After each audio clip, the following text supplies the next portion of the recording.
What's up, everyone? Apologies for being late. I'm going to first check the mic, make sure, can everyone hear me? Can someone just give me a thumbs up or something before I take off on this and start?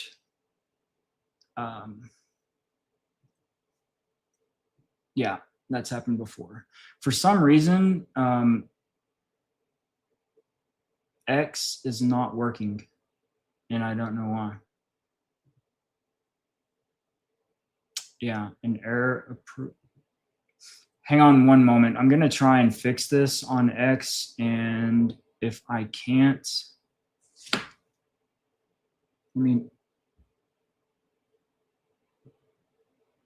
it's showing it's live, but then it gives me an error. Hang on, bear with me 1 second. For some reason, yeah, I don't think it's, I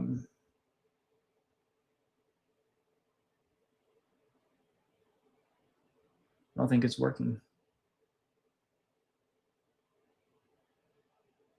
Okay, hang on 1 second. Well, okay, perfect. Like everyone can hear me, and I'll just repost this to X, I guess, later on. Okay.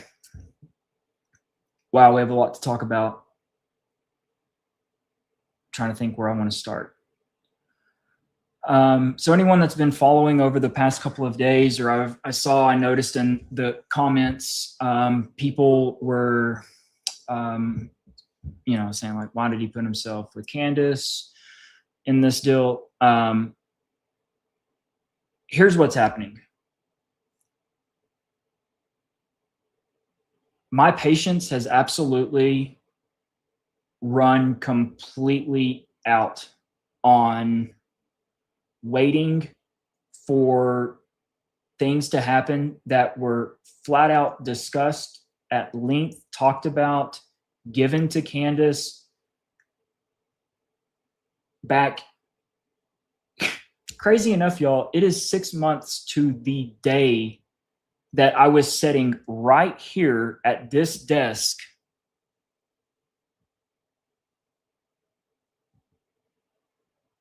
Look at this. This is one of our meetings that I had with Candace, 57 minutes. Look at this. Monday, September 29th at 9:01 p.m. I'm sitting right here. That is 6 months, almost to the hour, that we are running through this entire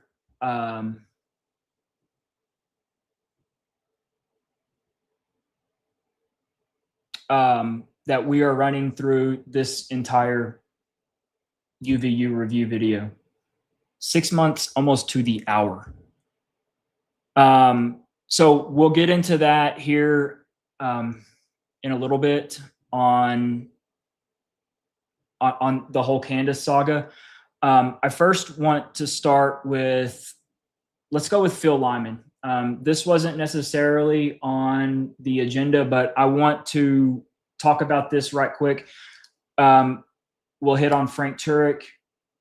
I'm not going to talk about Gary tonight. Barron went after Gary, and he's not even worth the air. I was going to kind of visit on some of the things that I saw, but he's not even worth it. It's just laughable. Okay, I'm going to jump in and start playing the latest space with Phil Lyman, and it'll all make sense when this is said and done here.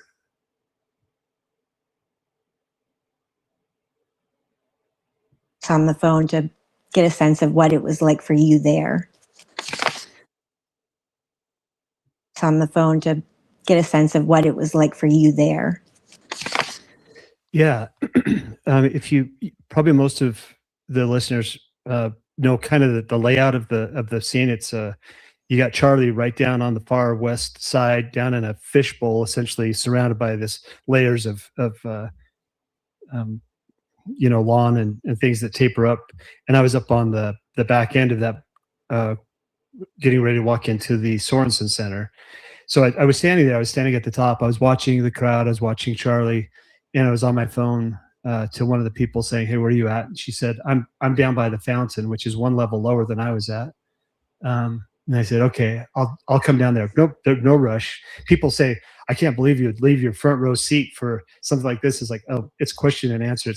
It's not all that exciting. It's not a rock concert where people are pushing to get down. In fact, most people were just having casual conversation in the venue. So I was up top. I said, "Okay, well, I'll come down." And to do that, you go inside and down the inside stairway. So I walked over. It's got 2 doors. I opened the first door, and as I was walking through, a girl was walking in behind me. So I opened the second door, and I heard this loud bang, and I turned around and looked at her like, "Was that you?" And it sounded like it was coming from behind me, so directly behind me, which is where the Losi Center was. What did the bangs? So I want everyone to listen or just take mental note of this.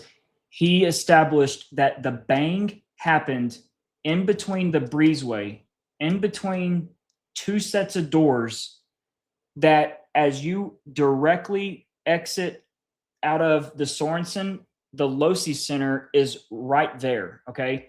And as Phil is describing it, he is walking into the Sorensen Center, and he is in between the 2 doors. I'll show these in a moment, but that is where Phil says he heard the bang.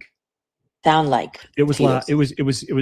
So when I went outside, somebody said it sounded like a 22. I was like, that wasn't a 22. And in fact, I said it sounded like a 30-06 to me.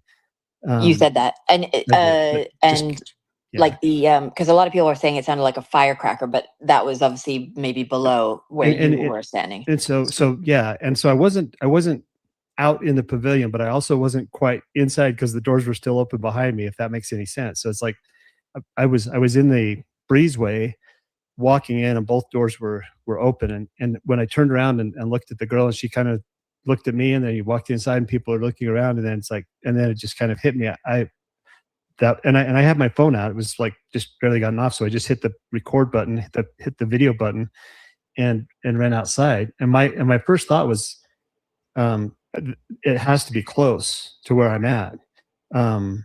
It felt that way to me. It's like, and then a lot of you are probably going to ask questions about this. So the thing that struck me as I ran outside is, and there were some people who were oblivious that like, I don't think they didn't hear it, or it just didn't like register. They're walking along or coming out of the building, walking, carrying their food or whatever. But the kids in the courtyard below were, running, screaming, for their lives, literally. And everybody was hunched down behind the, who had been watching the event. They were all crouched down behind the cement barriers and whatnot, except these 2 girls that were standing there. And I just walked over to them and I said, did that not come from right here? And they said, yeah, right over there. And my thought was, how come you're not scared?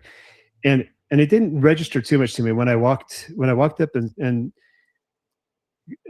I was looking around too. I was more looking to see, is there a shooter? If there is a shooter, I want to get closer to them, not run away from them, because and it's funny because you do have this feeling when you're around, 3,000 teenagers in early 20s. It's like, I'm old. These kids are young. I'm going to do something. I genuinely, if this is a mass shooting, I'm not gonna hide behind anything. I want to find out. But as I stepped up, the one girl, she said, "Go F yourselves," in motion to the crowd. And then the girl next to her said, "Yeah, go F yourselves." And I didn't. It's like, I'm not part of this conversation, so I didn't have any reaction to that other than I'm a friendly person. I talked to people and said, was that not right here? And it was after on the camera, on my camera footage, that I thought that's an interesting response. If they're watching this whole thing happen and they see, and that's the first time I could look down and see the commotion around Charlie, it's like, these girls are not afraid of a shooter. If it happened right here, as they said, they're not afraid of a shooter. And they have some obviously contempt for the students that were running, which doesn't mean anything. I'm not evaluating them. and that was an interesting thing. So that's exactly where I was at. So it's in a space of about 40 feet, from where the girls were standing, from where I was standing to the doorway, back to where I'd been standing just before that, and where the girls were at. I see. And was there anything about it that felt like, I don't know, like not real in a way? I mean, I will say that, and I'm not a gun expert, but I'm very rural, and I've grown up around guns and hunting and different things. I'm no stranger to shooting guns and things like that. And the one thing right off the bat, you're looking and so you got buildings on every side. So I know if there was a shot, it could have been close by and sounded far away, or it could have been far away and sounded close by because of the echoing around there. One of the people right off the bat, right after I kind of talked to those girls, and then started moving towards the west end of the facility, and someone said that sounded like a 22, and I just said sounded like a 30-06 to me, but so you heard like a booming, echoey sound. It was a booming, echoing sound. Okay, so now that is what Phil said on the space just last week. Okay, a week ago. That's his account. And I want everyone to remember that Phil Lyman was one of the first ones, if not the first one, to basically make this very outward public push of the shot came from right here as I'm walking in the door. Okay. These double doors that he are describing are right here. Okay. So Phil would be essentially this young man right here in this green shirt is where Phil claims he's walking in at the moment the bang rings out from up here. This is the Losi Center and it's up top, okay? Phil Lyman is the one who establishes that there was a rifle fired from right here. I heard it, okay? Here he is with Alex Jones. What about these local militias? We got the clips of them saying violence is good. I mean, who is this fruitcake? This Iranian? Yeah. Oh yeah, right here in Utah. Yeah, pushing for more violence and things like that. So another interesting thing, like I say, I left the front of the stage. I wanted to meet some of my friends and bring them down front. So I was clear at the east end, and I heard this loud boom. I heard this loud bang, and I turned around and I'm looking like, what was that? What was that? And pretty soon some people started, running. Everyone was trying to process. And I thought, this is a gunshot and there's going to be more of them. I thought it could turn into a mass shooting. So I go to the people closest to me. Everyone's ducking down behind the concrete retaining walls. And some of them were still kind of oblivious, but there were two people that were standing there. Two girls, very goth, very black, and I just walked, and I stepped up to the side of them and I said, did that not happen right here? Did you hear that? Was that right here? And they said, yeah, it was just right over there. So they're confirming, yeah, the shooter or wherever that sound came from is right here. The thing that didn't really dawn on me is that they were not running. They were not frightened. In fact, as I stepped up, I heard one of the girls, and they were talking to each other, and they're looking at these kids, looking at the scene down below them of all these people fleeing for their lives. And she says, go F yourselves. Like I say, I was not processing that. I was trying to figure out what was going on. I thought this is a separate conversation. I don't know what it is. In hindsight, as I've watched that over and over, it's like these people were not afraid. If they're saying the shooter's right over here, he's right behind us. Yeah, what about the guy that jumps up is going, yeah, yeah, yeah? Okay. And then last one, guys. I promise I'm about to make this this argument, this case, open and shut. Charlie's down at the bottom in the far west end. And I was looking for some people that I was trying to meet up with so we could go back down and I could introduce them to Charlie Kirk. So they said, oh, well, we're on the kind of on the middle level. I said, okay, I'll come down, which is you have to go inside the building, go down the stairs. So I went inside the building, opened the first door, opened the second door. It's got kind of a breezeway in. And as soon as I opened the second door and took a step in, I heard this giant boom behind me. And I mean, I know what a gun sounds like, but I was not expecting to hear a gun. And I turned around and I looked at the person behind me, and I looked, and I continued to kind of walk. So I took 4 or 5 steps, and it's like, it just hit me. It's like, that's a gun. And nobody, because you didn't see any commotion, like, oh, somebody dropped a giant plate glass or something. And so I turned and I ran back out. Okay. So here it is, y'all. First, let's look at his route. I messaged Phil and I wanted to know which doors he went into, okay? Because the timeline was not making sense to me, okay? Why is the timeline not making sense? Well, I have Phil on video right here at 12:08, and he's underneath the tunnel looking chill as a cucumber. That bothered me because I'm wondering how in the hell he got all the way to the backside or the far door of the Sorensen Center so quick. And I wanted to know what door he actually went into that he heard the bang.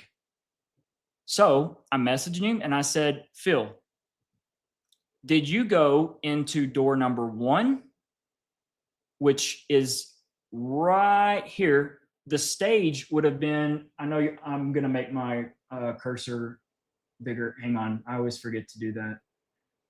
Appearance. No, it's accessibility, display, pointer size. There we go. Okay. This should be better. Okay. So I messaged him on Twitter, and I'll show you all that in a sec. I said, Phil, what door did you go in? Because there's 3 door possibilities. Did you go in door number 1, which is right here looking straight out, just directly out down where the tent was? Okay. Did you go in door number 2, which is about midpoint? Right here's where the trees are, and the roof, there's like a pergola looking thing. It's right out from underneath there. Okay. It's about midway of the Sorensen. Did you go in door number 2? Or did you go in door number 3, which door number 3 is where you actually have on video of you walking out, which is directly the loci, the perch would have been right up here. Okay.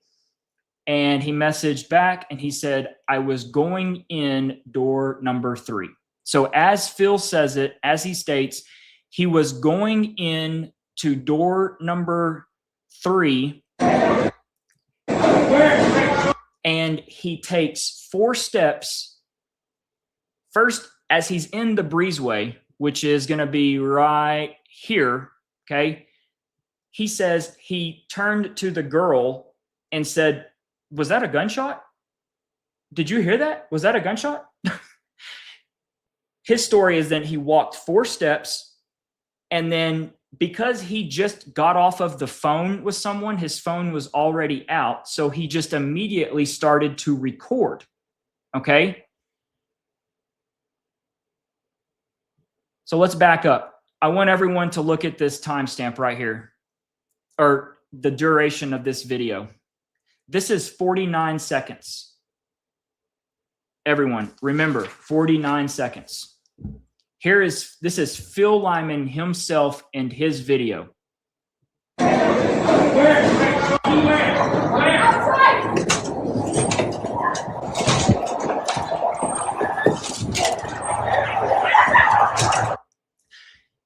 He makes a mention about people, everyone's ducking except for the 2 goth girls. Okay, I want you to take note of everyone.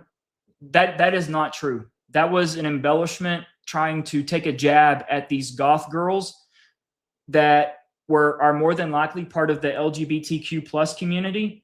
And he's exploiting the fact of that, given also Tyler and the pretense of this alleged fake shot. He's actually exploiting these 2 females on that entire premise. That's so wrong. Because it's absolutely a bald-faced lie. Do you see this guy right here? Did he take mention of this guy or these people here? I see this woman here is crouched down. But there are students all along this here. Okay. Now I want you, he says that as he's walking up, he hears these two females say, "Go F yourselves." I am calling BS on that right now. Number one, I don't believe he could have heard them as he's walking up here because it's so loud. And this guy right here, he never turns around. I can tell you that if this gentleman right here heard these two people, these two women say, go F yourselves, this guy's going to turn around in absolute disgust. And it never happens. I believe that that was an embellishment, a flat out lie to paint these two women here in a negative light, given the LGBTQ plus just narrative that has been floating. Okay.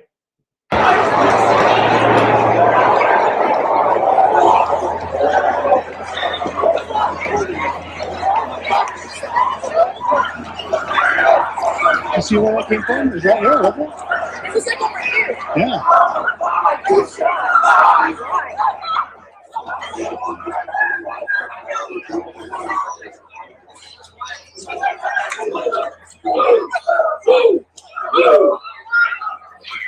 Okay. Here's the point that I really, really want to hit home. Do you see these two guys right here that just started to run up? These two guys are law enforcement. This guy right here is who I've called Disney Dad, and he's wearing the Lightning McQueen t-shirt from Cars, the Disney movie, or Pixar, whatever. And this guy runs up, and he is the one who is solely responsible for apprehending and arresting George Zinn. Okay? But watch this. Okay. As the movie or as the file finishes recording, Phil's file is 49 seconds long. Okay? As Disney Dad is right here by this pole. 49 seconds. Now, I'm going to play you the time frame from the actual moment of the boom to where we see Disney Dad and the other guy, the black shirt guy, at the same spot. What was that? He just got shot! Holy shit! Holy shit!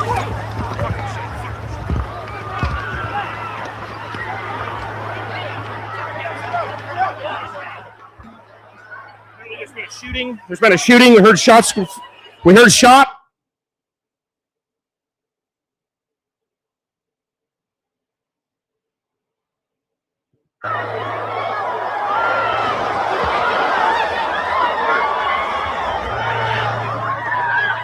You guys okay? Okay, love you. Be safe. Okay, be safe. Apparently there's been a shooting. I'm going to mute it so it's not so loud. He's just talking. We've seen this a dozen times.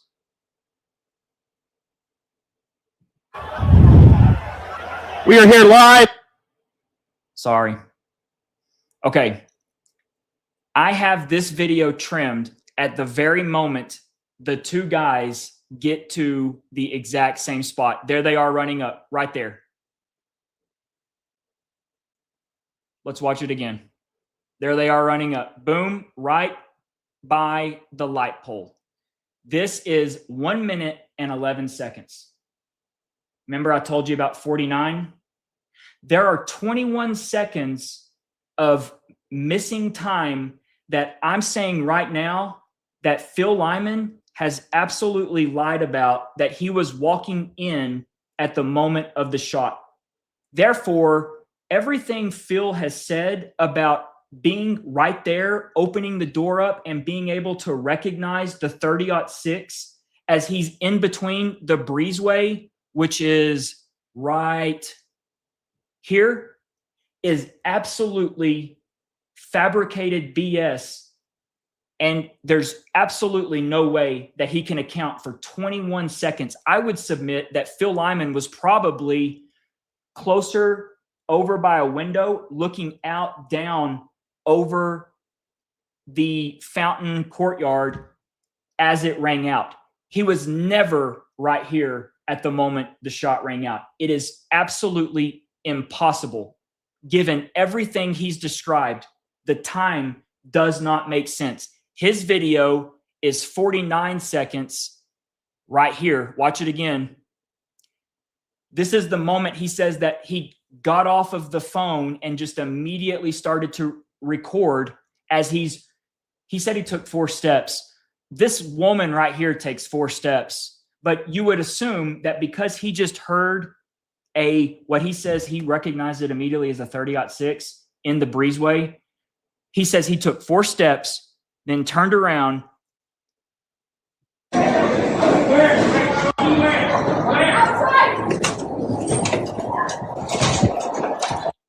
He's actually, there's 21 missing seconds right here that make his story absolutely impossible.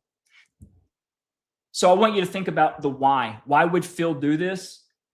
Think about it.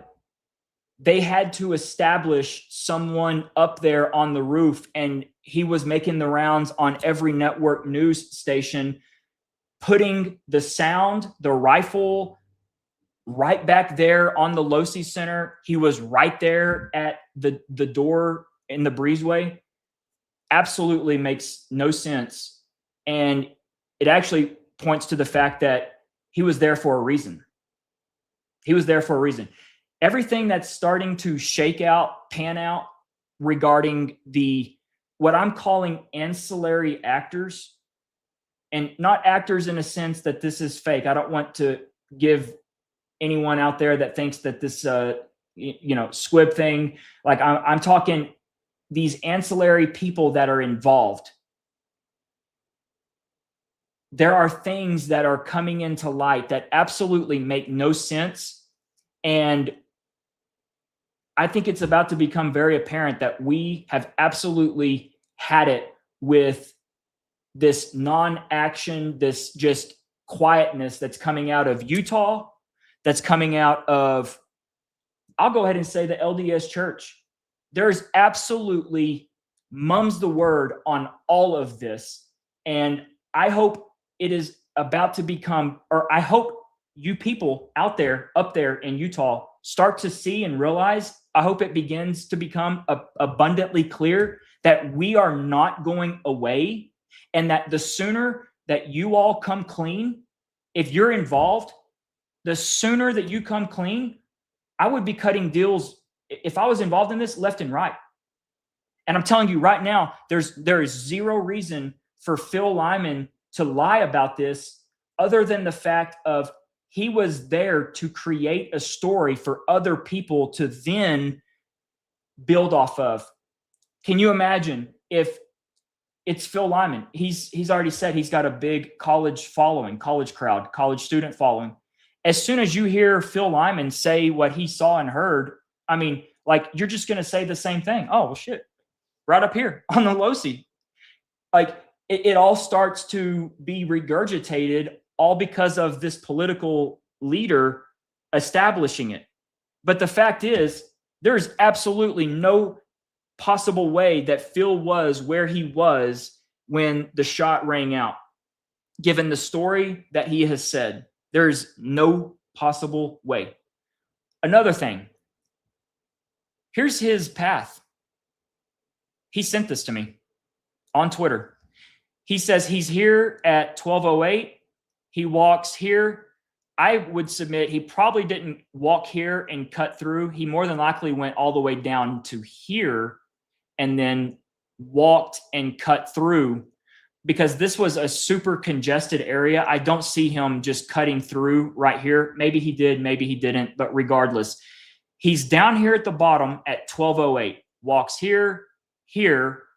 He says the only reason that he is leaving right, the best seat in the house. The best seat in the house is because he's going to meet some people that he's going to bring back down to meet Charlie. And they apparently were in the Sorensen Center. So that's the reason that he's doing this trek. So he gets here, walks here, goes inside this, I think it's called like the Fogel or Fugel Gateway, this brand new annex building here, goes inside it, walks up a flight of stairs, okay, to get up on the second level, then walks out the door, walks up to the point here, then walks over and enters into the Sorensen Center. Right up here is the perch that I guess he drew that line. Okay, so here's the deal. As he's walking in, he's like, all of a sudden, the people I was going to meet told me that they're down on the the level he just came from. So literally, he's talking to someone to go meet that as he gets up here to the Sorensen Center upstairs, they tell him, oh, just kidding. We're actually down here on the fountain level, meaning he just walked by them. That's the whole. There is a reason that Phil Lyman went right here to this spot, and it is because his job was to establish this person on the roof, taking the shot, hearing the shot, and being one of those ear witnesses for people that has been used time and time again in all of this investigation stuff about, oh, well, Phil heard it right here. Phil heard it right here. They heard it right here. No. Look at all of these people. Where's my video?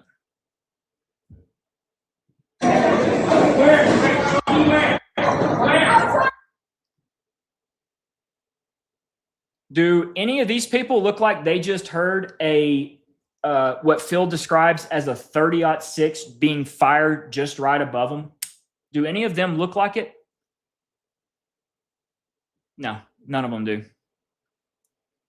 Everyone is looking out over here, not back up here. So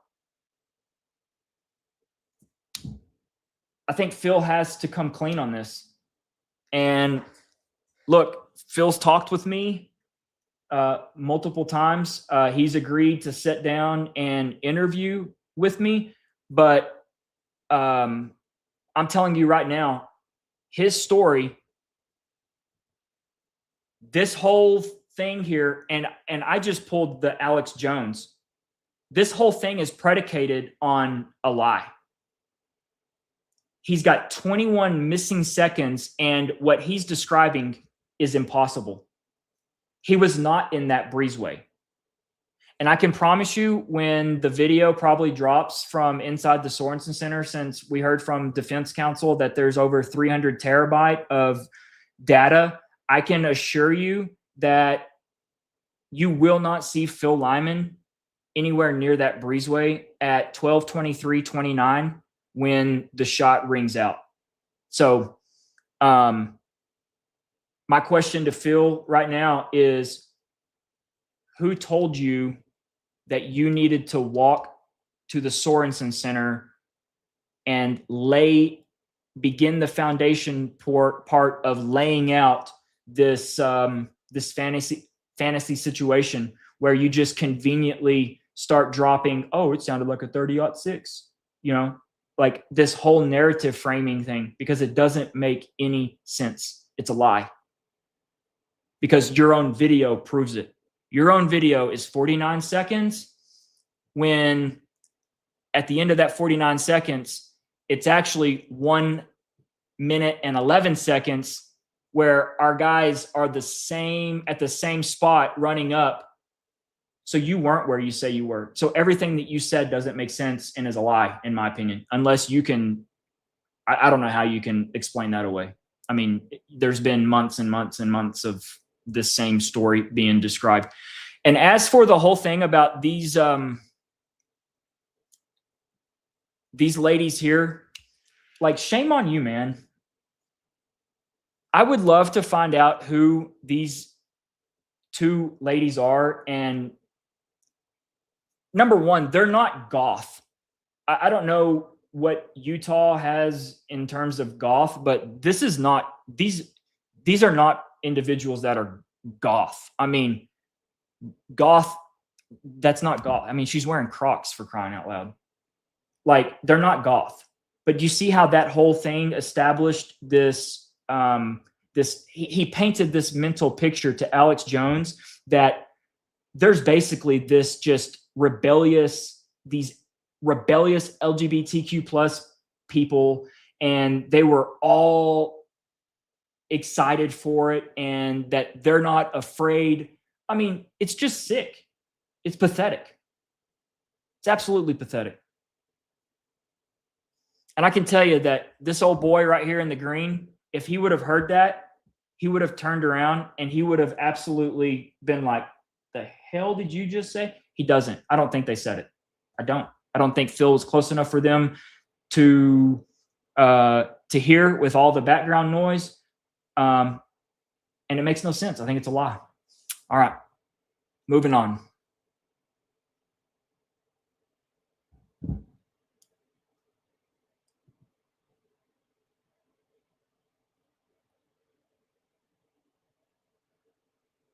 Oh, there's so much here. Okay. I'm going to start at 116, and then I'm going to work backwards, or 126. I landed on that. I just downloaded the Bible app and just picked one. All right. Where did we just jump to? This is Frank Turek and his cross-examined team. They revisited UVU on Thursday. I believe it was Thursday. And what this is a live stream on Frank Turek's channel. Okay. This will make sense in a sec. And so I read through that, and I thank you guys for all being here, and I thank Frank for coming. Thank you, Ron. Coming here. Thank you, brother.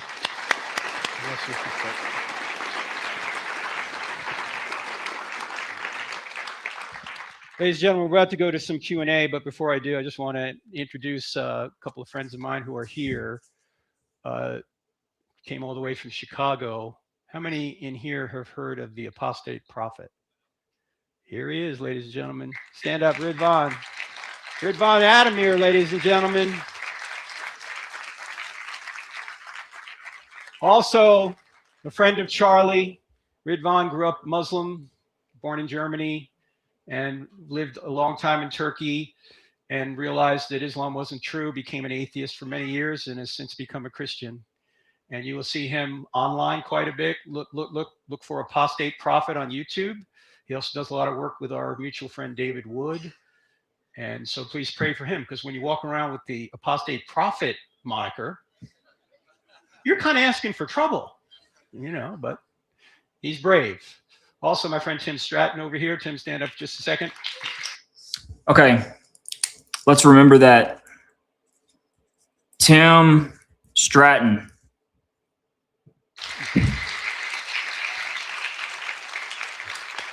Free Thinking Ministries. You can look up Free Thinking Ministries out of Nebraska. He's with a whole group of people here who are on a little mission here in Utah.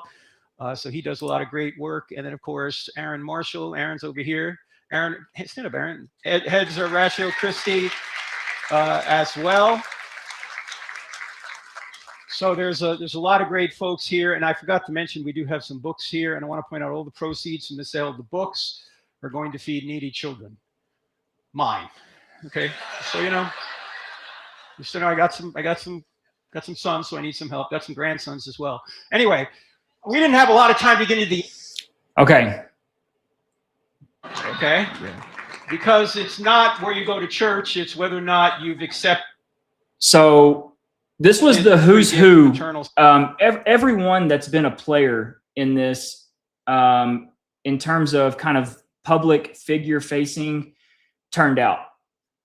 Hunter Kozak, he was referenced multiple times in here, almost Frank looking over at him, getting him to basically interact, dialogue back with him in this entire audience. Like it was wild. That was Hunter Kozak. Henry Dell's right there. Okay. Jeb Jacoby. Jeb, this is we all remember from, a week or so back and even further on, but Barron really hit on it with Jeb Jacoby in the red shirt as you hear Phil's campaign manager who's recording, and she's like, all right, ready, or 1, 2, 3, or ready, go. And he then goes, I saw Charlie Kirk get shot. Okay. Jeb made the rounds on News Nation. I mean, just all of these major networks. He was also the guy that nearly got into a fight, right, with another individual, the guy that had his ears tucked in on Adam Bartholomew, that whole thing about as Adam is interviewing him, Jeb pushes him back. He's like, no, man, that's my interview. Let me, I want to talk and all that. So this is Jeb Jacoby. Well, here he is. I mean, salvation that we talked about earlier. He is, he's right here in the Boston Bruins. Whoop. Probably I'm picking the wrong one right here. Catholicism. Mhm. I'm actually So he's right here, making, a question. This was very much a scripted event. This was beyond scripted. Every single person here, Frank knew their names as they were approaching, and every single thing is a complete and utter setup. Okay, so what do we need to take from this? Okay, first, let's go back to the beginning and watch this pre-arrival. Right here, this old boy right here is Tim Stratton. He's bald-headed from the Free Thinking Ministries. Okay, let me preface all of this with the fact that I believe Frank Turek absolutely 100% is in on Charlie's assassination. I believe Frank Turek knew it was about to happen. He was involved in it. And I believe he is full of shit when he is telling everyone that he was FaceTiming his family. And as you'll hear in a second, he goes through the whole story again about my daughter-in-law, or someone said, I said, no, or something. We'll play it. There was nobody on that FaceTime call. He was doing that all for show and distraction. Okay. So right here, this guy is Tim Stratton.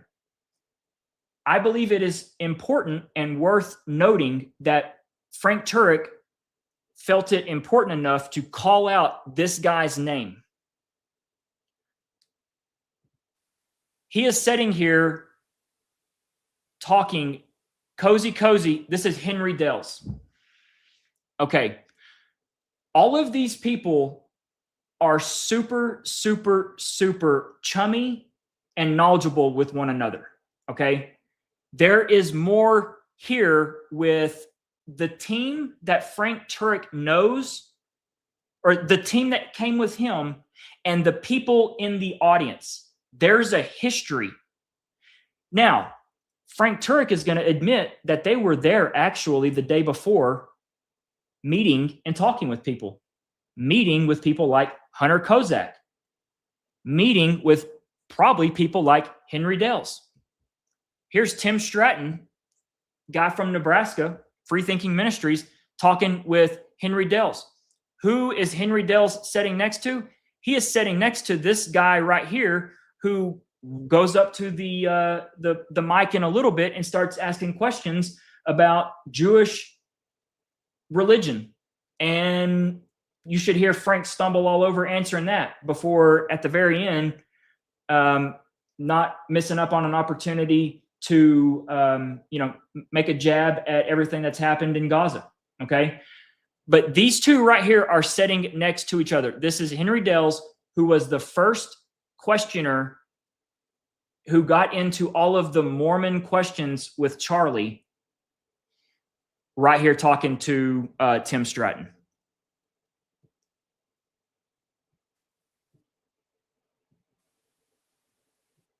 I mean, this is the entire beginning of it. 5 minutes. I mean, he's just everybody for coming. Y'all feel free to get seated, get settled. He even gives a big high five to our friend here, and you'll see, you'll listen to the tone of the question here in a moment and understand like something's weird here.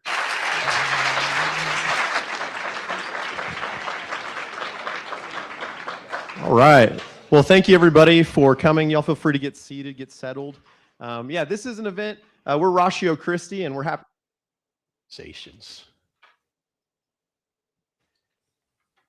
And Charlie and I had been working together for about 5 years. I'm not an employee of TPUSA, but I think it's one of the finest organizations I've ever been a part of, and even from a distance. And Charlie, about early 2020, emailed our organization and said, I've been watching Frank's videos from the college campus, and he's helped me a lot. I'd like to meet him. So I called him up and we became fast friends, and he wanted me to mentor him in what is known as Christian apologetics, evidence for the faith. Now, it can be really hard to mentor somebody smarter than you, but not in Charlie's case, because the only thing that exceeded his intellect was his humility. And it wasn't just me he had as mentors. He was learning from everybody. He was learning from people. September 8th, 2 nights before this, we had about a 90-minute walk with a 300-pound armed bodyguard behind us. And there were 3 issues that we talked about that was on his heart. Number 1 was government, and particularly the encroachment of Islam on our freedoms. The second was the evidence for God and the resurrection, what we might call the church. And the third was the family. And after Charlie died, I thought to myself, why was he so concerned about these 3 issues? Do you know those are the same 3 institutions that God established? He established government, he established the family, and he established the church. And that's what Charlie wanted to talk about. And so he said, this tour, he was preparing all summer for it, and he said, why don't you just come with me to the first event? You're in Phoenix, just come with me. You can be there for the first event, and we can debrief it and all that. And on the way here, we were actually still preparing. We knew there are so many Mormon friends here. We're going to get questions on LDS. We were talking about that on the way in. First question was asked by Henry, who's here. Henry, where are you? Here's Henry. He asked the first question. It's about LDS.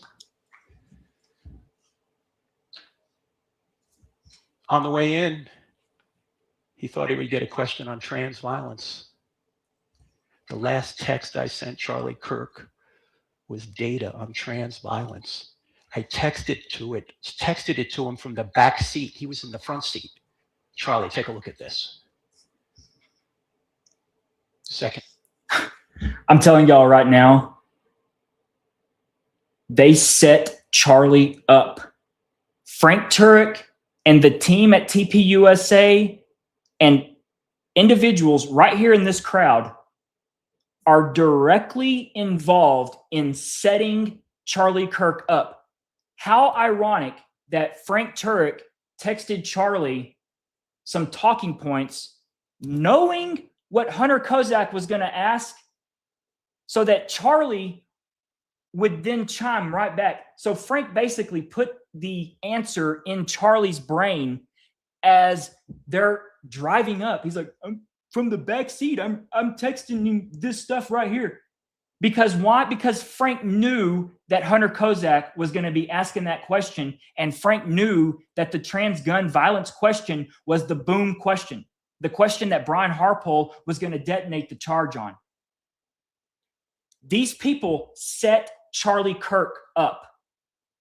Right here. This guy who claims to be a doctor and a pastor and this man of God who walks with Jesus. No, sir. No, sir. You are going to burn in hell for what you did.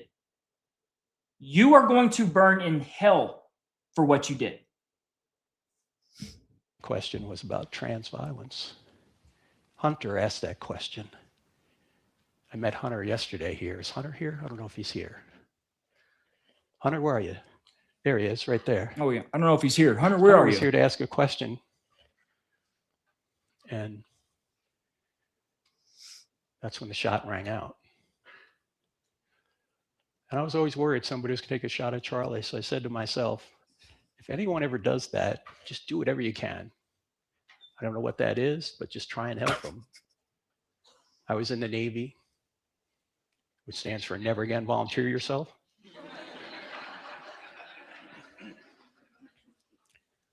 And so when the shot rang out, I actually had my phone out because I was signaling the shooter, as you know.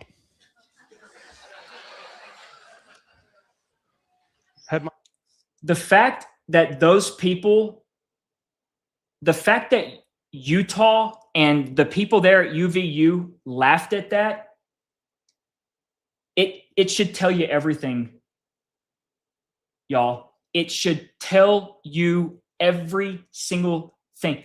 They think they've got away with it. They think they're going to make the cleanest getaway. They think that basically they're the smartest people. Like the fact that they laughed at that, the fact that Frank Turk thought it right to go in and make a jab or a joke about that, it's just absolutely disgusting. And it goes to show the level of arrogance that these people have inside them. And I'm telling you what, hear me loud and clear. I am going to do everything in my power to bring you people TF down. I was told to stop cursing as much on my live streams because family and friends watch this. So I'm going to make it a personal mission to bring every single one of you people TF down. Phone out because I'd FaceTime my wife because the spectacle, as you know, those you that were there that day, the energy, the festiveness for a Q&A. What? And so I had my wife on, I was sharing with her. That's true. I have a video or a photograph of him FaceTiming his wife, and it's really his wife because I can see her face in the screen. And then I said, hey, let me call Spencer and Caroline, my son and daughter-in-law. They're big Charlie fans. So I'm just standing there like this. No, he's not. And then the shot rings out, and I see Charlie go down. And I don't remember saying this, but my daughter-in-law's going, the first thing you said was, no, no, no, no. And then I stepped toward him, and it's, those you were here, you remember that? You went down, didn't you? You went, what is this? Is there more shots coming? But his security team was already there. By the way, his security team did not drop. So no, he was not just like this. He was carrying on, acting a fool with no one on FaceTime. No one. It's plain as day. He wasn't guiding drones. He was there to be a spectacle and a distraction, carrying on like a fool. That's why his nickname is FaceTime Frank. The phone was off. The phone was off. Anytime he's moving around, you've got two super high quality videos right here, and they both show the same thing. The phone is off. You're seeing a reflection from underneath the tunnel all the way back to the lake. That's a bald-faced lie, and he has sensationalized it. But it just goes to the heart that he's a liar. Okay? The ball, ladies and gentlemen. His security team only had jurisdiction around him. They did not have jurisdiction on the roofs. I was told, and I saw a text, that the police, whether it's the university police or the Utah police, said, we got the roofs. They didn't have the roofs. That's bullshit. Or, excuse me, that is BS. What he just did is another sloppy Frank move, and he is trying to pin something on the university police or police in general. And what he's referencing is the green and black text message thread that was shown on the Sean Ryan show by Brian Harpole, where the chief policeman or the head of the UVU police, David Long, tells Brian Harpole, we've got the roof. Brian Harpole did not fully disclose the entire information surrounding that text message. Here's the facts. That text message came from Dan Flood. Dan Flood is Mr. I'm telling everyone to steal third base, AKA everyone that is going to be the designed patsies.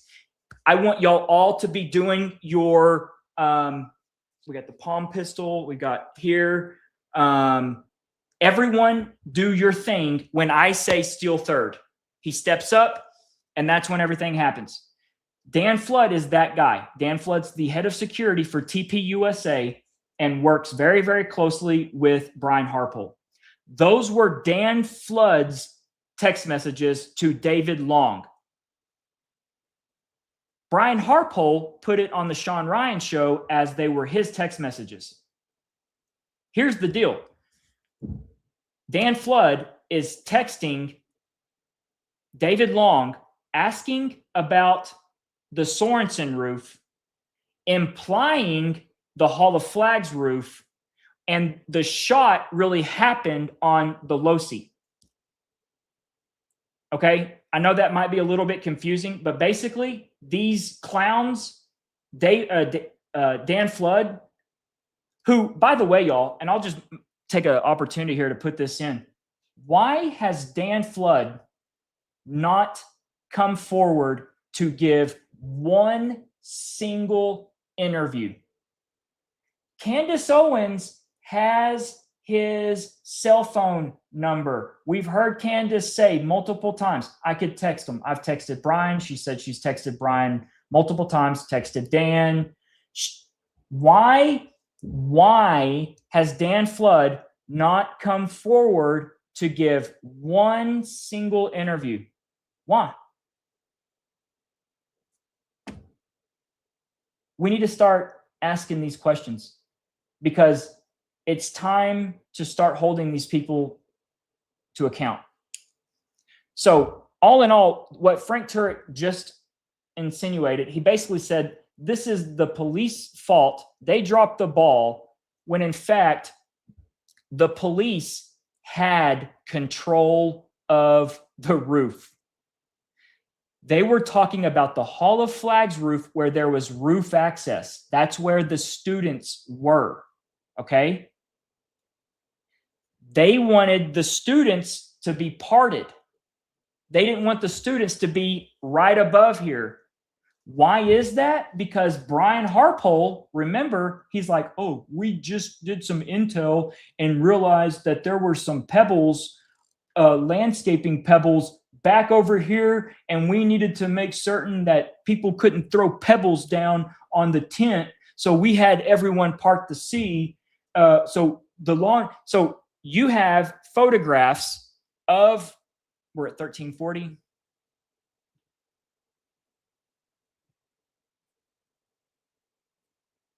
We have photographs. Let me find it real quick.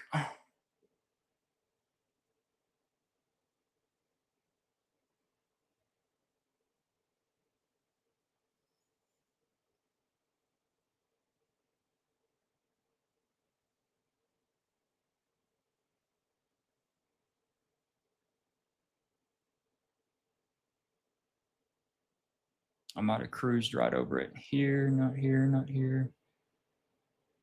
Not here. It's essentially right up here. This officer and this officer are up top, and they had the roof. So anytime you hear that the police didn't have the roof and they said they did, no, they did. They were talking about the student accessed roof. That is the Hall of Flags. There's 2 cops. Let me show y'all this. This is interesting. You want to know why I believe? So early on, remember, they had students right here. Okay? And I want y'all to think about this. I don't believe they were concerned ever at all about rocks being thrown right here. You want to know why I believe they chose to rope off right here? And I believe it's right here. Yes, right here. You want to know why they chose to have all of this section roped off, which in essence is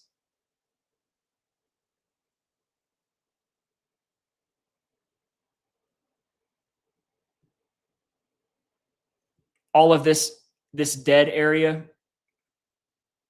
You can see the ropes here and here. You want to know why they have it roped off and they didn't want students there or people back there? There is a plain as day line of sight to the roof. They would have been cooked if students would have been seeing someone running up to get into the prone position. You can see it plain as day.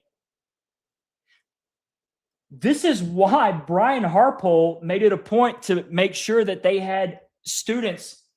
It wasn't because they were afraid of rocks. It's because they couldn't have students looking directly over at the Losi roof.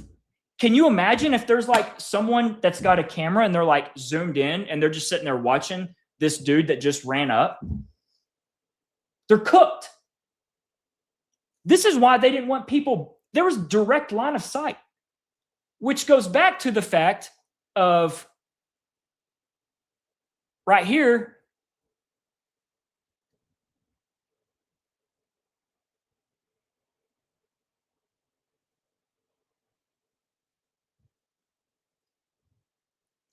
This guy right here is up there. This officer, Bagley, he's up there the whole time looking right up at the Losi. There is absolutely no way that this guy did not see, number one, the person approach and drop, and then number two, turn and run away. This is the guy who is in the probable cause affidavit and the charging document and the indictment. This is who they're referencing as he heard the shot. He heard it from an elevated position. How did you not see it? You were up there, but yet no mention of any of that. No mention of seeing him at all. It makes absolutely no sense. And I'm telling you right now, I think they're all in on it. Okay. Do you may remember where I said we were? The timestamp.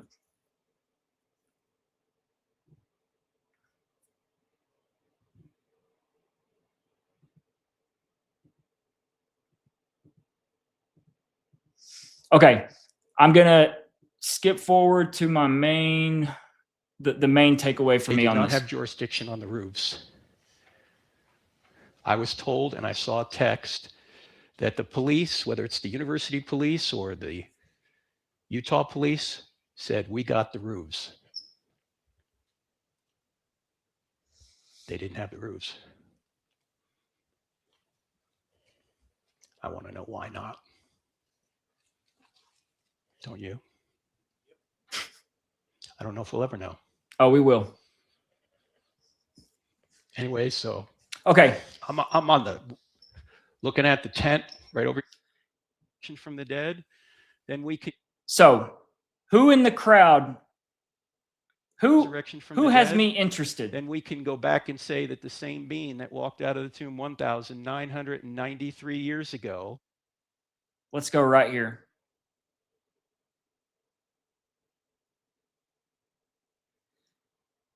I want you all to pay attention and go back and watch. I got sunburned today. This is called going out on a space. Holy cow, I just realized that. I took off today on a 2-hour space, 2-hour rant. Well, I'll talk about it here in a second. And I didn't put on some, wow, that's stupid. Okay. I want you to pay attention to these two guys right here. I'm going to go ahead and tell you what I think. I think that these two guys are a part of something pretty big in Utah. And I believe that they have something to do with Frank Turk. I'm trying to find out who they are right now. And they are actually with these two ladies, or they appear to be together right here. Her and her. Why do I think this? Because number one, these two guys are uninterested in anything really. They are there to basically listen and just make sure everything goes correct with Q&A, with what Frank's talking about. I don't know, but they are absolutely unengaged. And I'll show you what I'm talking about here in a second. And because Frank looks over to them often, okay? He is looking at these people right here when he gets into maybe a bind or something with, and I'll show you the questioner, what she does, what she says, what she asks. But one of these ladies even chimes in to answer for Frank. Her, him, and him. There. Yes. I was there. A lot of us were there. I think we're the greatest witnesses. Of Charlie's murder, you mean? Yeah. Yes, ma'am. At Charlie's assassination. Yes. I only have one, like the Gospels. I'm just one person. Uh-huh. But when it started, it was very difficult to hear because I could hardly hear him. I was 25 feet from him. Of course, the speaker wasn't near me. Well, it was pointing out, but I agree. Yeah. For us, I was kind of right in the middle, only to the side to Charlie. But there was a group to your left, to my right, over there, that from my standpoint looked like a community of very strong dislikers of Charlie. Yeah, there were some protesters. Yes. I would say there was 40, minimum 40, and they held huge signs. Huge signs, and they were, to me, they seemed to be LGBTQ community. Okay. So after it was over, and very disturbing, and we're all shaken and trying to follow the news media and having the cameras just fanning and panoramic. The community that was over there was grass, like they were gone. I followed a lot, and it's hard to think that anything is really true of what goes on because of the media when it fans the whole area and watches people leaving, scrambling and frantic, and that area is grass. Were they in a position to escape immediately? No, it was before, and even after. Okay, so what's that? I'm sorry, I've got a big long line. What's the main point you're getting at? I just wondered, did you see those people? I mean, I think it's a part of I think, as I understand it, the protesters were moved just before Charlie got there. That's what I was told. Maybe that's not right. No, it's not right. Because Okay. I couldn't hear because we're like, oh, that group needs to change. Okay, so where are you going with this? I'm just wondering if other people saw it, or was it only me? Saying they didn't do anything. There was no shot that came from them. There was no shot. Everybody I talked to yesterday, in fact, Hunter was at the microphone when it happened, came from behind you, right? Yeah. Well, yeah. I thought the shot came. No, I don't think so. I'm okay. Thank you. Yeah. Do you see that? Appreciate it. And by the way,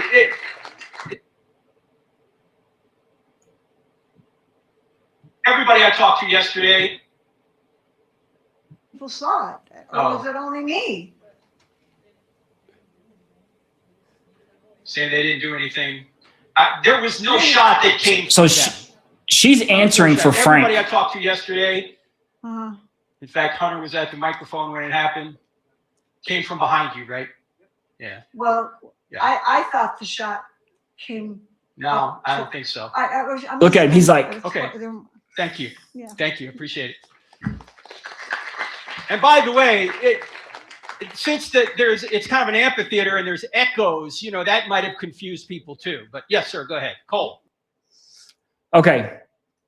I don't know who these people are, but just their body language, and given the fact that there are still numerous people that are still unidentified, in my opinion, their body language, this whole thing, this is off. Like everyone, when someone talks, they're all turning around looking at the speaker. And watch it back. These guys are here for something different. They're not here to hear how Frank thinks people can save their souls or whatnot. They're here. This is for a purpose, and I don't know who these people are. I would like to find out, because there's an angle here. There's an angle, and I'm tired of not getting anywhere with any of the people that are from Utah, non-TPUSA people who I believe are involved in some form or fashion. I'm talking about old boy in the red shirt, the red plaid, who's there with Butch Hibbs. I don't know if I have any or a photo of him on this particular spot. There's Jeb. Yeah, so basically it's time that the pressure starts to mount. And I don't know what that actually looks like, because they're super insulated up there. But for whatever reason, and when I say up there, I'm talking about in Utah, because they just can do whatever the hell they want, clearly. And there's no accountability, because they're all involved in the same thing. They all go to the same church, and they're all involved with, it's super just weird. Doesn't make sense.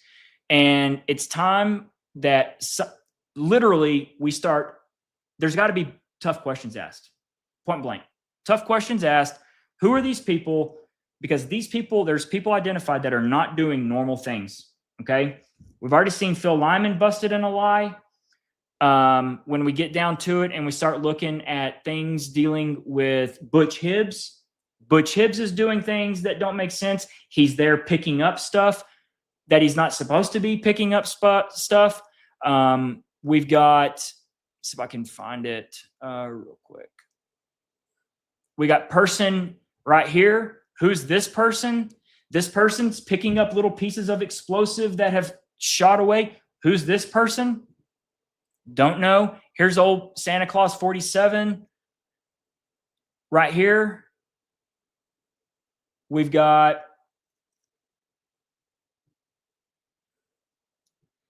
this guy right here. I call him Billy Bob. He comes up like they're two redneck spies from, Utah version of 008 and 9. Old Billy Bob thinks he's a spy. Watch how slick he thinks he is.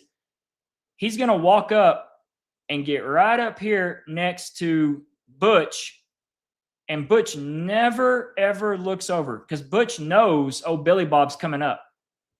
And the thing about it is, they then start talking after the camera goes away. They know each other. Who are they? Why are they acting like spies? Why are you trying to be covert? If this is all on the up and up, why are you acting like you're old man 007? Like, why? The reason why is because you're involved. You know something that you're not supposed to know. You did something that you weren't supposed to do, and that's just it. You're hanging out after the fact, picking up pieces, watching things. Like, dude, you're all over it. Jason Behunin, another one. Jason Behunen's running these young kids. He's pointing out to kids where to pick up. Y'all, listen, this is not just Turning Point. There are people involved just as much as Turning Point. They might not have been Brian Harpole squeezing the trigger underneath his arm to set off the shape charge, but I'm telling you, they are every bit as involved and need to be held every bit as accountable for being a part of the conspiracy to commit this assassination. They're cleaning up. They're picking up. Jason Behunin is pointing out to a young kid in a bucket hat where to pick up. There's no question about it. He's doing it. It's on camera. There's no reason. They're all supposed to be afraid for an active shooter. They're not. They're involved. So who are these people? We know Jason used to be a prison guard, used to work death row, Utah Corrections. We know who Butch Hibbs is. We know who his brother is. Butch Hibbs is immediately, he's one of the first ones, if not the first one, to connect the trans gun question back to the question and the shot. He's the first one, that old man who didn't flinch. He just sat there. That old man that did not flinch at all when it all rings out, just sat there and did nothing. He's the first one to connect the dots under 8 minutes after the explosion. Phil Lyman, politician, running for Utah spot, I think it's in the House of Representatives possibly, or is it? Yeah. He's back running for another office because the gubernatorial office is not ready for another 2 years. These people knew this was going to happen. Why is it that every single time, watch this reaction.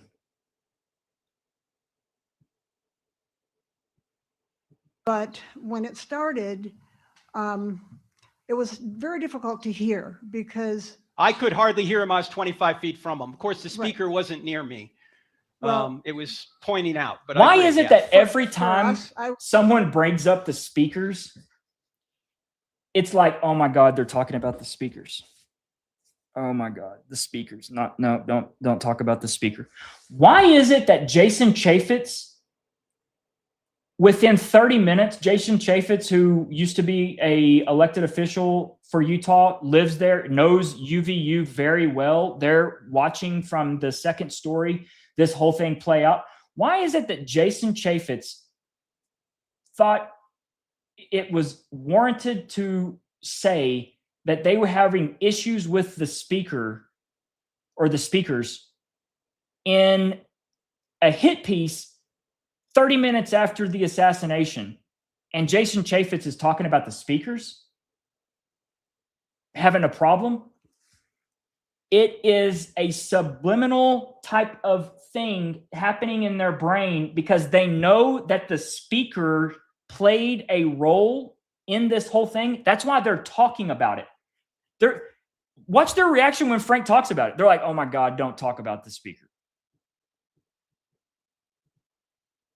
Wasn't near me.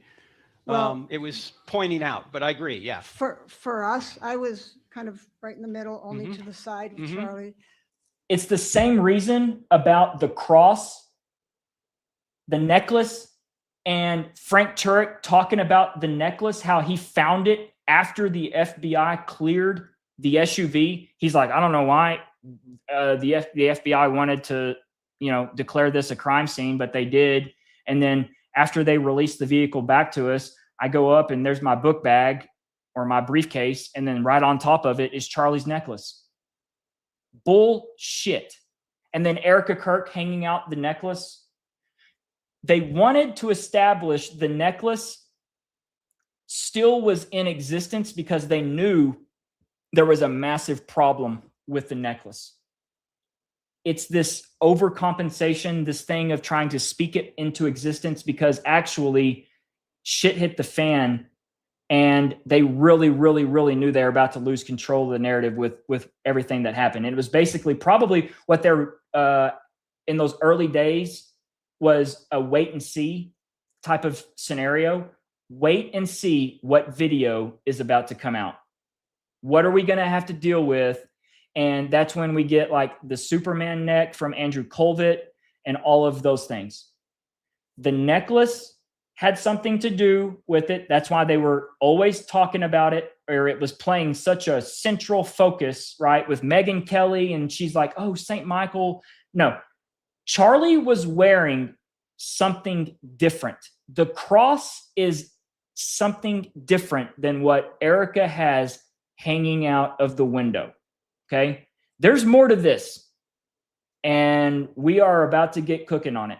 And I'm just going to let you guys know right now that anytime you hear people like Gary with Paramount Tactical, Brian Harpole, Sean Ryan, and they're talking about where's the spark? Where's the smoke? Where's the char? Where's the burn? I'm letting you people know right now that are watching this, every single thing that they talk about is an absolute dead issue point that they're trying to make, because there are absolutely things in existence today that are shaped charges that do not produce a flash, do not produce any smoke, basically low decibel, pretty much stealth explosions.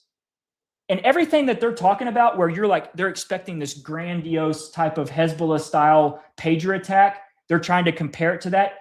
Every single thing about that is BS, because there are small compounds of explosives, and we're about to get into this hot and heavy, that can absolutely be put into the tiniest of places and create micro-shaped charges that absolutely do exactly what we saw happen with this necklace. Absolutely. You don't need to see smoke. You don't need to see, there's no flash. It's literally as stealth as that. And it is right on the internet to find out. They are absolutely just banking on someone that's not going to do research and be like, oh yeah, well, there's no char, there's no burn, all of that stuff. And I'm telling you right now, they do not, like, there is stuff in existence today that I can promise you our government and DOD has access to that could easily pull this off. And I'm probably almost certain on this fact is they did, this is just me thinking out loud here on how they tested this. They probably did 2 or 3 tests on, say, a mannequin where they've got it underneath Charlie's shirt or a t-shirt to test it out. And probably what happened is a mannequin is setting like this every time. And I would venture to say that each time the charge probably did something inside the shirt. But for whatever reason, what possibly happened was because Charlie was leaned over messing with the microphone, it probably threw off the angle of the necklace. And that's why we got the oblong where it actually rises up. And I would be willing to say that this was probably a couple of inches from escaping out of the neckline of Charlie's shirt. And for whatever reason, the shirt kept it just inside and then it unloaded into his neck. There's probably just a matter of an inch or two that separated this thing actually escaping out, because it was something that did not go to plan. The neck wound, in my opinion, was not part of the plan. That's where things started to get away from them. But you have to remember, everything was in motion up until that point. They already had the rifle in place. They already had all of this stuff established. So they just had to roll with it and hope and pray to whatever demon they believe in or whatever. I can tell you they are nothing of God and the Jesus that I know, that they just get away with it and that they've got people running cover for them. And that's where we are right now, 6 months and change later. So this is odd to me. I don't know who these people are, but go back and watch these two guys, and these, like, Frank looks over to them often. He's deferring to them often. He'll look over and make eye contact. And then you've got now a woman where she's literally answering. I mean, their body language is just, it's off to me. See how everyone is looking around like they want to see, everyone's looking at the questioner each time. These guys never once look at any questioner. Never. This is normal where you're wanting to look and see who's asking the question. These guys never do because they're not interested in that. They're there for some other reason. These gals, I don't know, are they Frank's people? But it's just weird. Why are they answering questions about this whole thing?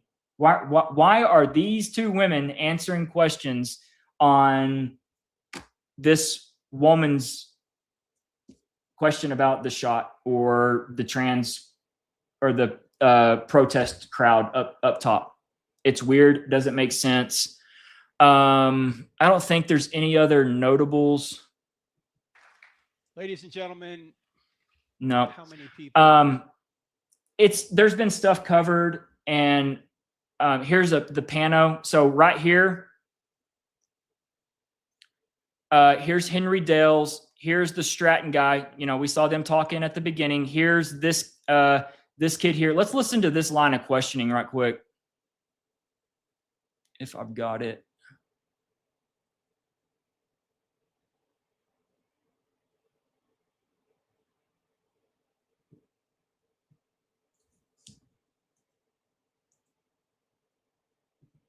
From the Old Testament. Right. Okay, we're all fallen. There's been nobody. You've got tradition. I've got the scriptures. So let us ask a question. Mm-hmm. When Moses got the law, did he also receive a tradition?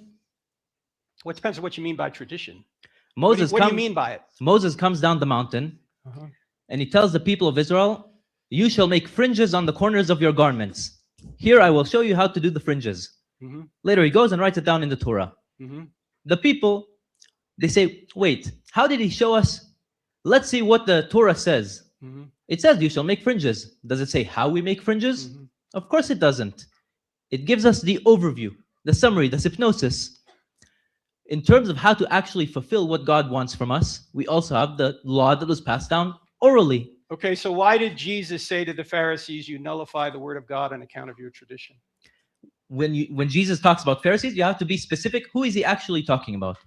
Because 80% of the population at the time were Pharisees. He could be either talking about the average person. Is it possible? Or is it possible to actually disobey God through tradition? If it is a faulty tradition. Yes, but if the tradition is very... Okay, so the two ladies, they have now gotten up and they've gone and they are hugging and talking to this couple here. This is the lady who answered for Frank Turek right here. By the court.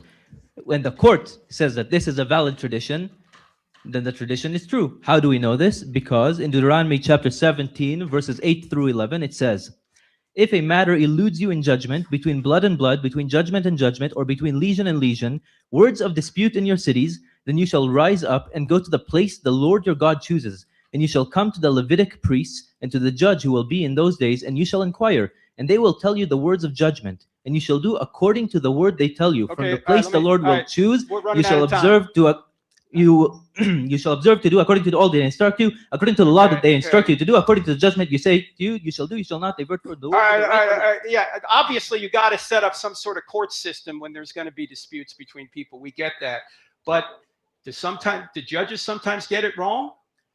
whatever they tell you, don't go right or left. The great Supreme Court. Yep, but sometimes they get it wrong, correct? Even if they get it wrong, So don't. In don't other write or left words, on what they men tell are you. not the standard. God is the standard as expressed through the scriptures.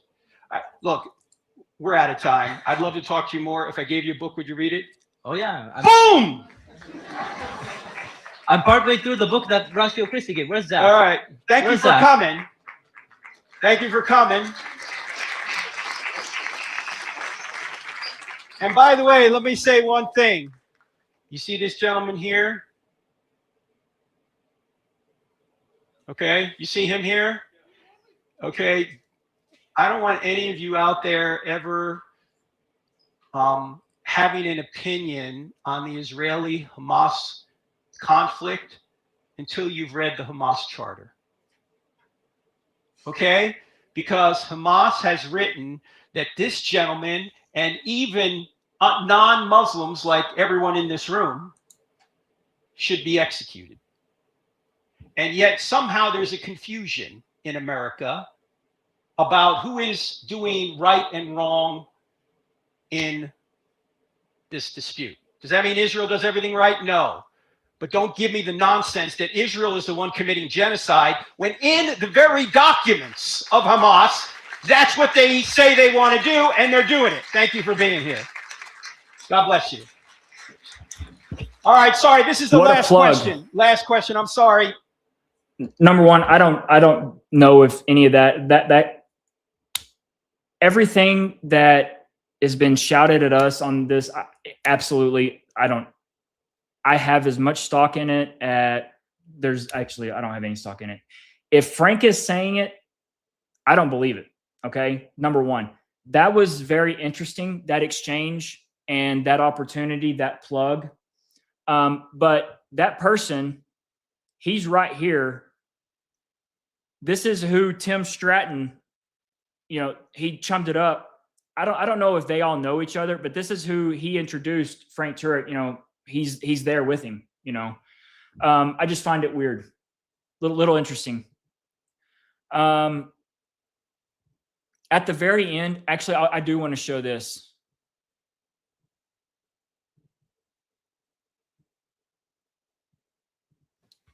Is that he was killed on?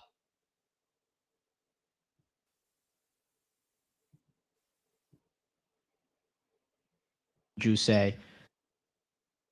Not. Take religious freedom away from everybody else. And until Europe and America realize that, we're going to have trouble. All right. Well, thank you. All right. Thank you. Okay. So here's our two guys here, white hat, black hat. And then the two ladies are up here and they've gone and they know this couple here. I think these are locals. I don't think these are people with Frank. I think these are locals. I think the two ladies, the one lady that answered for Frank, I think she's a local.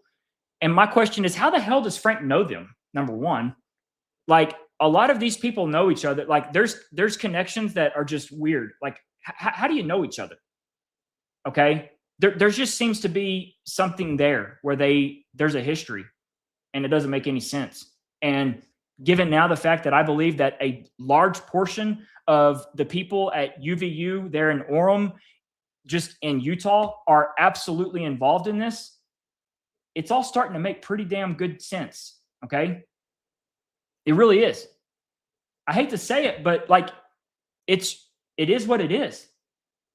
And the fact that y'all have absolutely done nothing, there's like nothing coming out.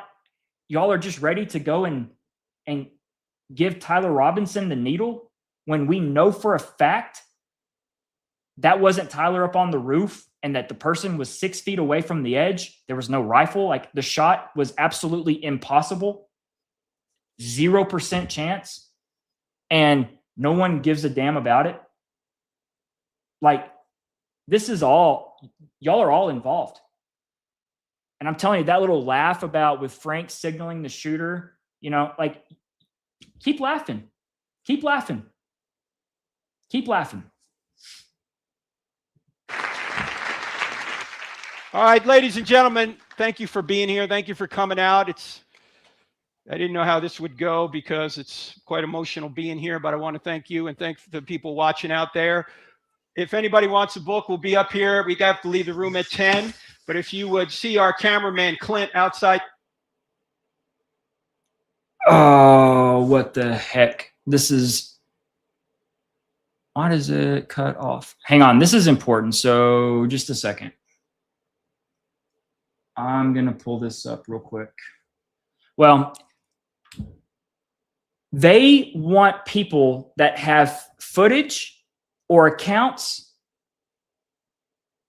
like they have some information to provide possibly that they haven't. They definitely want people that have video. He asked them to find them after the event so that they can talk and connect. Y'all, this right here, what Frank Turk and his team did is nothing more than a double down shakedown, making sure everybody's in the right spot with their minds. I believe that's why we got the man himself. I know this is just inadvertent, but there is not a more fitting picture for this piece of shit right here than to have this facial expression. Because this guy right here, Hunter Kozak, he knew what was about to happen. And he looked over to Brian Harpole 8 seconds before Brian squeezed to let him know, I am about to ask the question. It's coming. The question is about to be asked. So I think this was a shakedown. This was, hey, we're going to make sure we got everyone, because things are getting a little dicey out there. That's why Frank and his team got there a day before, met with everyone. You notice he keeps talking at Hunter, pointing at Hunter, asking Hunter, like, hey, Hunter, right? You know, like, we're good. And then now they're wanting, think about this. Frank Turk is wanting people that might have video to find them afterwards. Just let that sink in.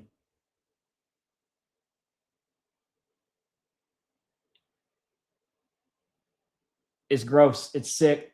They're in on it, and we're not going to let them get away with it. We're not. We will not.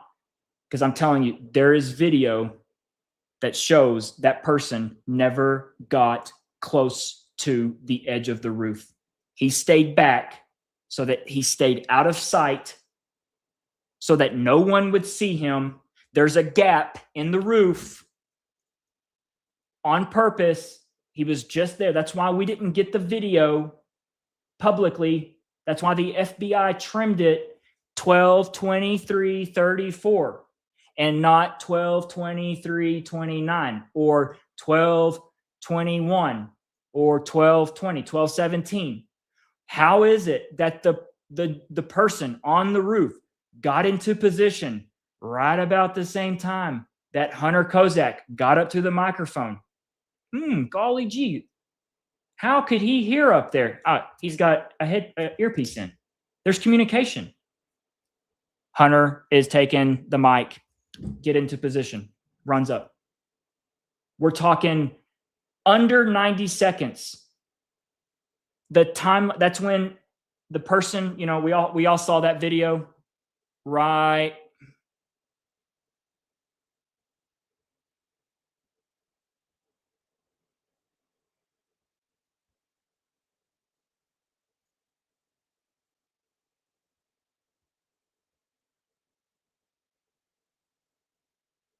Did I go too far?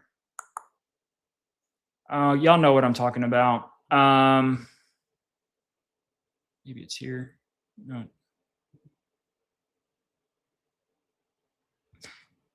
We all know. I've played it a dozen times. So you see there's a guy on the roof, and yeah, we saw him run from here to here, and then he's, you know, the space is there. That video was deliberately leaked by that news organization right afterwards to establish the person on the roof. There's a matter of seconds of all of that happening. And you mean it just conveniently stopped the recording cut out? No. Those people were there at the sidewalk for a reason to record that, stop recording it, and then the person takes off running. The reason it appears that the person took off running early is because he actually was never up to the edge to begin with. That's why it appears that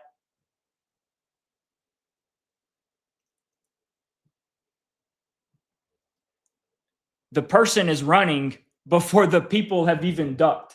It's because he's not even to the edge of the roof and he doesn't have anything. He's there just a patsy. He just grabs his bag, grabs the towel, and takes off running. There's no rifle. There's no shot. It was a shape charge. Okay. Let's go right here now. Okay.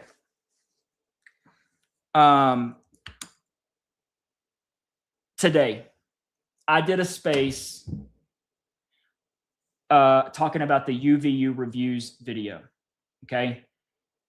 I have been through the absolute ringer on this video. And there are now people, let's just pull it up real quick.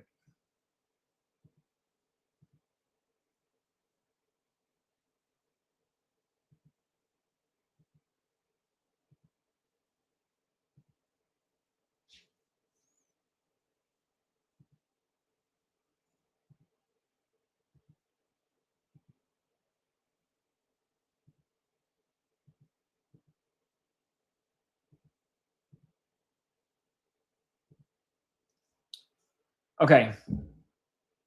Oh, here's the Phil Lyman. So this is on my X here.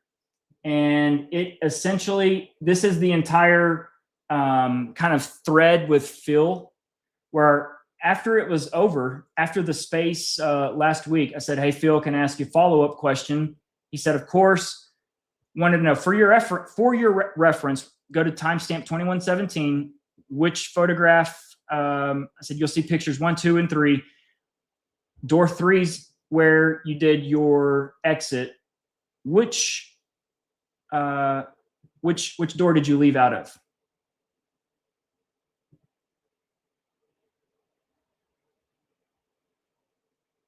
And he says, I can't tell if your 3 is the doors on the west, but it's the west end of the Sorensen. So that's correct.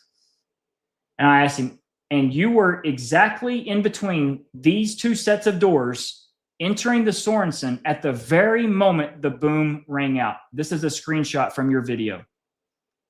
Is this correct? Yes.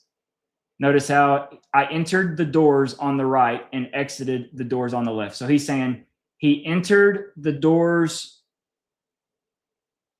Basically, they're both next to each other. It doesn't matter, but he's basically saying he came in one side and then went out right here the other, okay? Which would appear he came in over here and he's clearly walking out here, okay? But this is inside where the shot rang out, okay?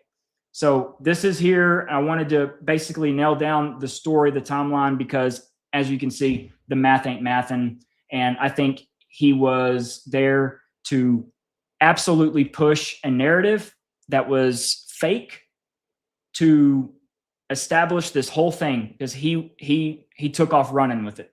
We all remember, okay?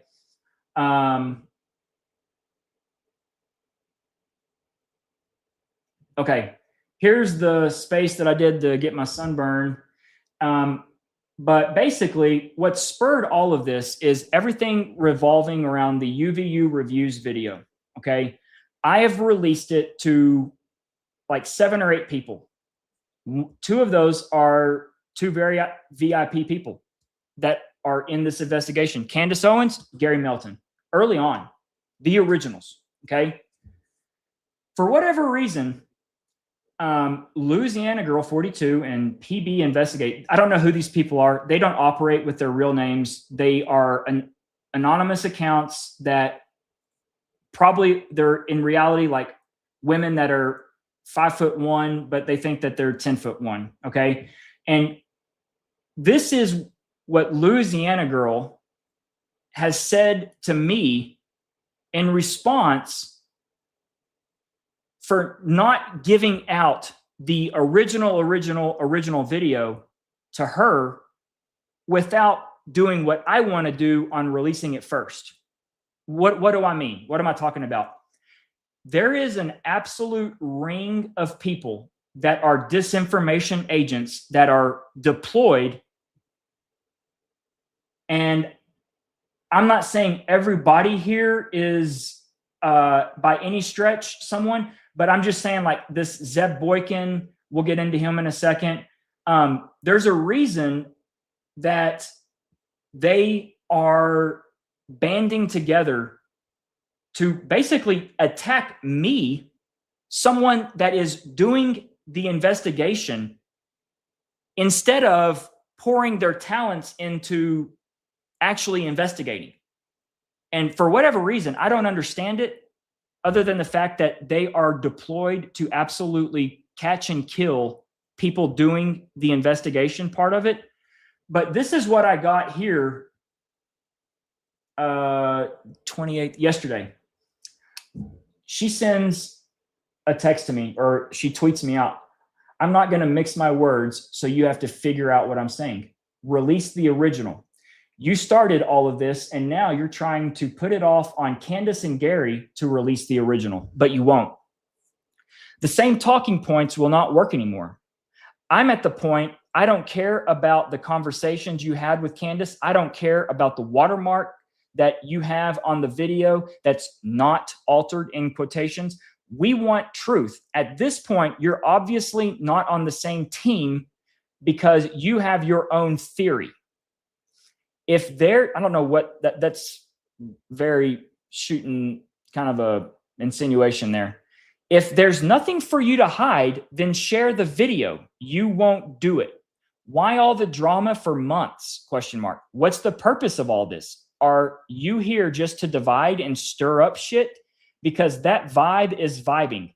To date, I do not know a grown man that has managed to gaslight and manipulate hundreds of people while telling everyone they are crazy, they're bots, they're ops, they're liars, they're feds, or ignorant, all of which solely come from you.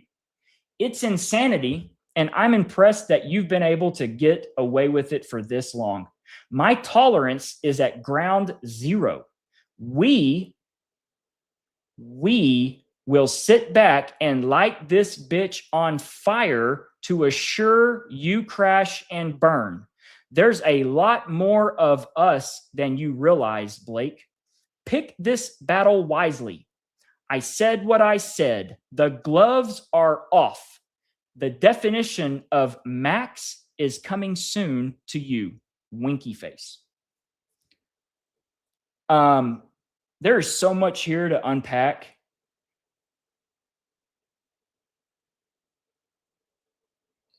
I don't even know where to start. Other than the fact of, I believe wholeheartedly the game plan that they are trying to go after now, they being the accounts that run with Louisiana Girl and Carrie with Public Bureau of Investigation. I mean, literally laughing stock. I mean, like the angle of them getting me to give the original video is because they are going to get one of their other sound guys to go in and attempt to discredit the UVU reviews video. That is the number one, and it's already trying to be done because of these accounts like Truth Evades and things. These, I call them Fed accounts because I don't know who the hell they are, but they're people that just want to discredit stuff at every corner. They're talking about all this umbrella girls and all this stuff. They want me to give the video ahead of time to them so that they can get the jump, because there's a lot of them, on discrediting the validity of the UVU reviews video. And I want everyone to keep in mind that had I not gone and done what I did back in September and worked my ass off to get that video, I want you all to think about where exactly we would be. Because I put that video out the day after. The day after I put that video out. 2 days later, I start getting attacks from Zeb Boykin, who is one of Candace Owens' little attack dogs, calling the video fake. And this is where the whole thing started to churn up with, I'm starting to actually like, holy shit. Here I am thinking that I'm releasing this video and we're actually going to be getting somewhere. And lo and behold, I've got people like Zeb Boykin that have big accounts that even get propped up by Candace. Look, if Candace mentions you on your show, you're one of the homies. You're one of her little minions. Okay? Plain and simple. There's a reason that Candace plugged Zeb Boykin on October the 9th. There's a reason, because that was when he was making the biggest push to discredit the video. What's the video? The 11-minute and 16-second UVU review video. Okay? So, with all that being said, I did a pop-up space today where I absolutely invited these two girls, or these two women, they're not girls, these two women, to talk it out and let's make a game plan on the release. Do you think they showed up? Hell no. They didn't. But we went on for 1 hour and 56 minutes. And I asked them multiple times, please get in here, please get in here, send them a message. I know she was getting it because she was tweeting back. She actually set up her space, this one right here. She's doing the BB files, calling out Blake Bednar's files space, where she invites Coach Colin, Project Constitution, Candace, Real Bays, Zeb, Muppet Master. These accounts. The Mr. Beast lady that works for Mr. Beast, Alley Top, Paramount, tweeting them out to get into this space to attack me, someone that just posts videos on the investigation, but now I am the center target of their focus. Why? Because I won't release the original video to them like I owe them something, but I'm not doing it by their rules, where they want it so where they can go in and create doubt and sow a bunch of division. So I do a space today, and what's the deal? Here's the deal. I let them know. I said, we will do a public validation. We will get on a live stream. We'll have your team of people, and we'll have a team of people that have absolutely nothing to do with y'all. And the video in its original format will be released at that moment. And all these little people that are going to validate it, more than what's already been done with here. I'm going to be breaking down the metadata from 3 files for discover this camera only. More than this guy did. They apparently want even more, but I want an acknowledgement from all of their side that the video is original before, and do it at the moment, so that there is zero question of anything. If there's a question, because I could see like someone like Truth Evades, he goes in with something like freestyling something. He could freestyle something wrong on me and I wouldn't catch it because I don't know audio visual stuff. But he can't freestyle it on another expert. So if he's going to bring up something and be like, oh, this is weird, they can check him. Be like, oh, hell no, dude. Like, no, you're wrong. Okay? That's my only deal. I want to do a public validation where it's transparent for everyone to see, and I will absolutely release the original video to whoever, more than I've already done. But I will not release it to them because I don't trust them, because I believe they are disinformation agents and their only purpose is not to do any sort of good. It's actually to create as much chaos as they possibly can. There's no reason for them not to be on board with this. other than the fact that they don't want to be on board with this. I'm extending an olive branch to where once and for all, we can get together all on the same page and all agree that that video, once and for all, better than what this guy Midgray has done. He put out, I mean, he's talking about stuff I've never heard about, okay? But he went through it and he's like, yeah, it's the original. I even have the executive director direct messaging me, being like, hey, you've got the original, raw, unedited original. But apparently that's not good enough for him. I want an acknowledgement out of their side, whoever they are, to say that is the original. And the only way to do it is to do a public, like, expose on it, all in real time, all transparent, and it is possible to be done.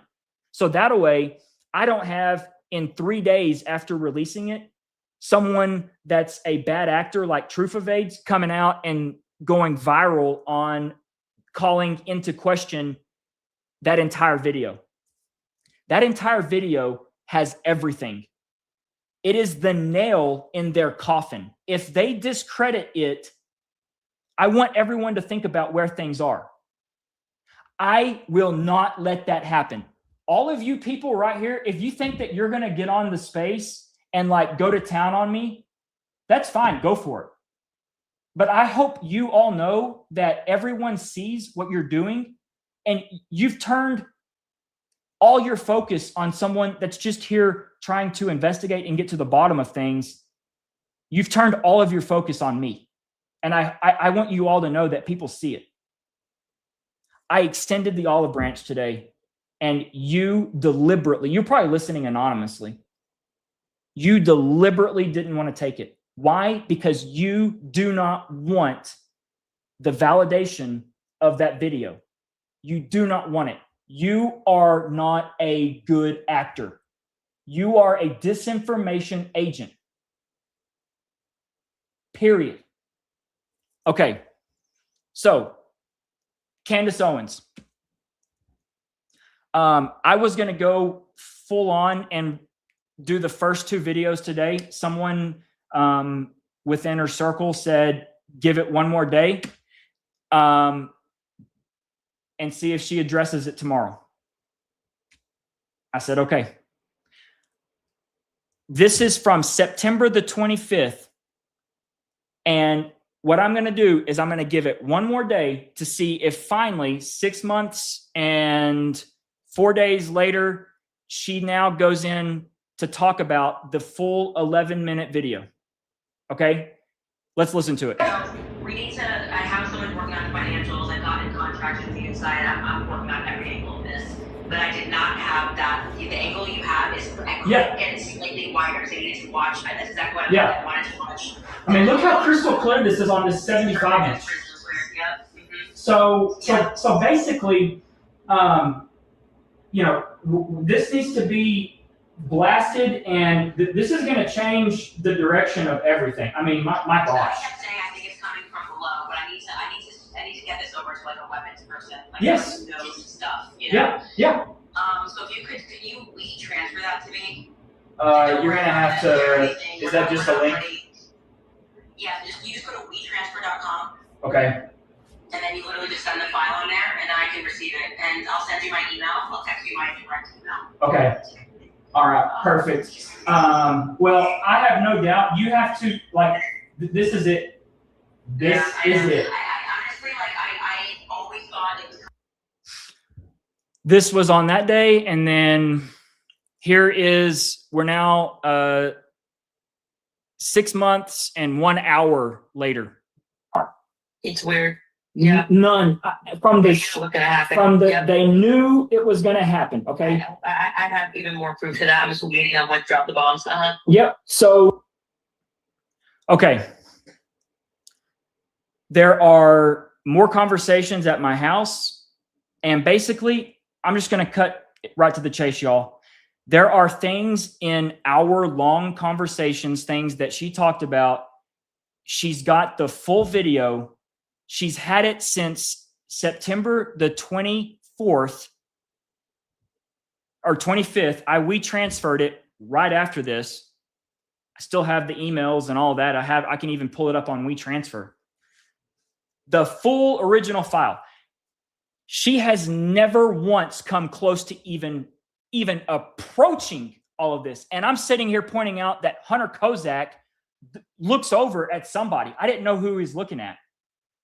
Like, this is all so new. You have to remember, I mean, this is September the 25th.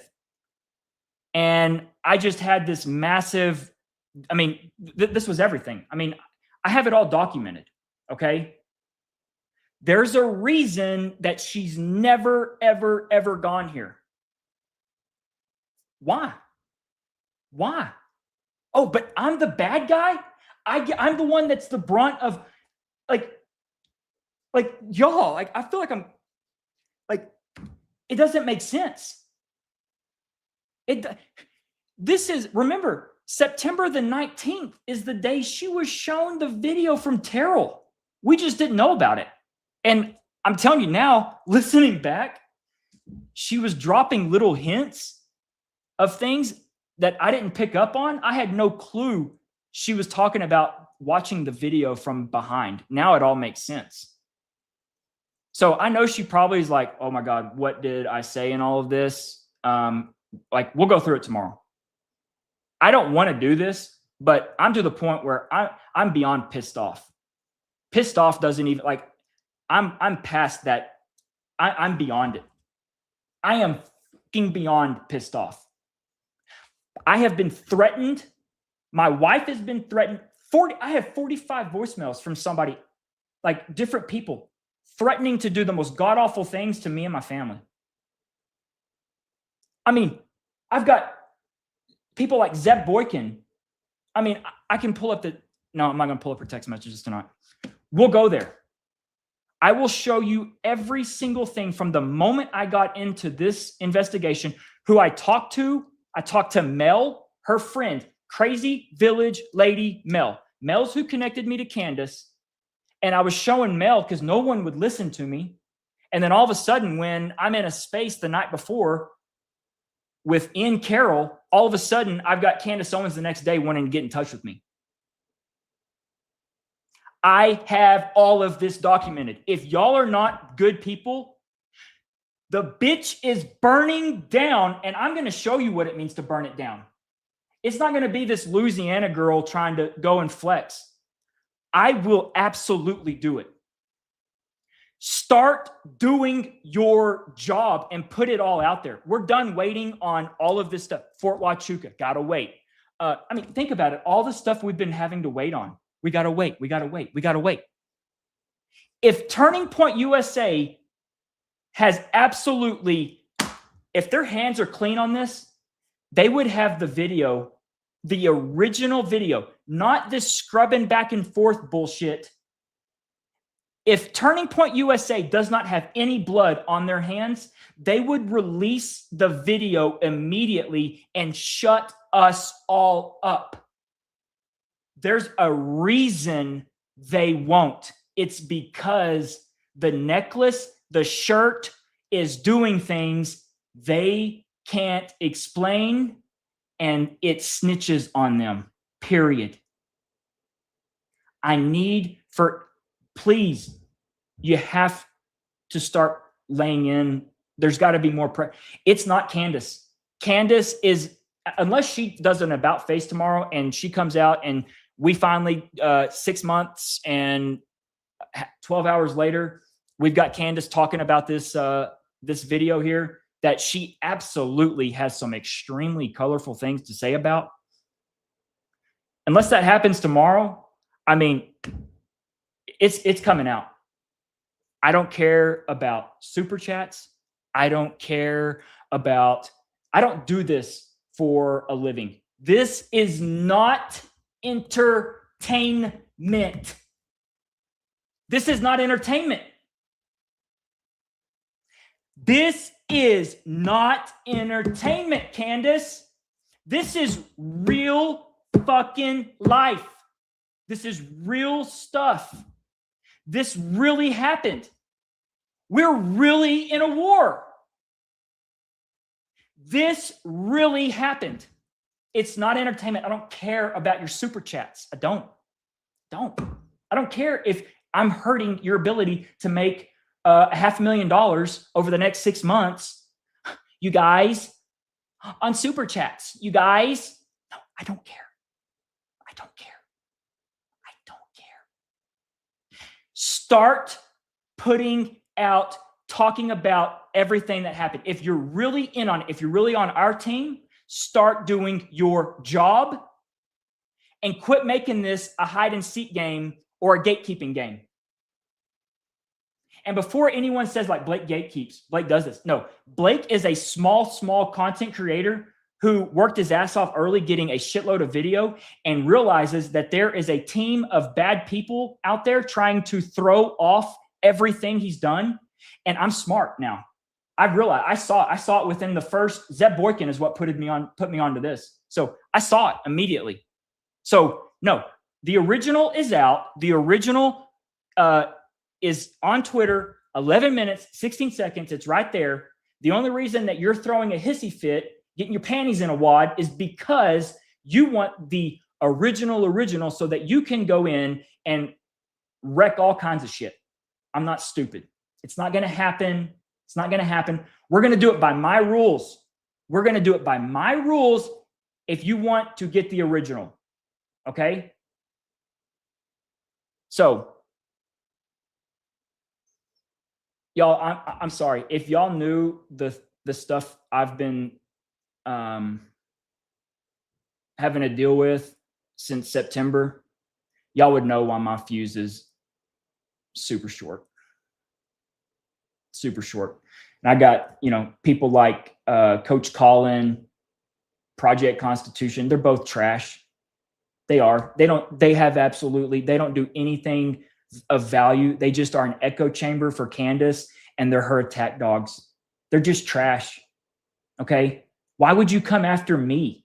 Oh, because I'm wanting to hold someone that has 7 million followers who is basically driving the bus of the investigation because I'm demanding accountability. You're going to attack me? Come on, dude. You're trash, man. Coach Colin, you're trash. Project, you're trash. Why are you attacking me? I'm just asking for accountability. I remember I have these conversations. It's not adding up. I've tried and tried. Texting Candace, hey, Candace, what's up? Like, why are we not?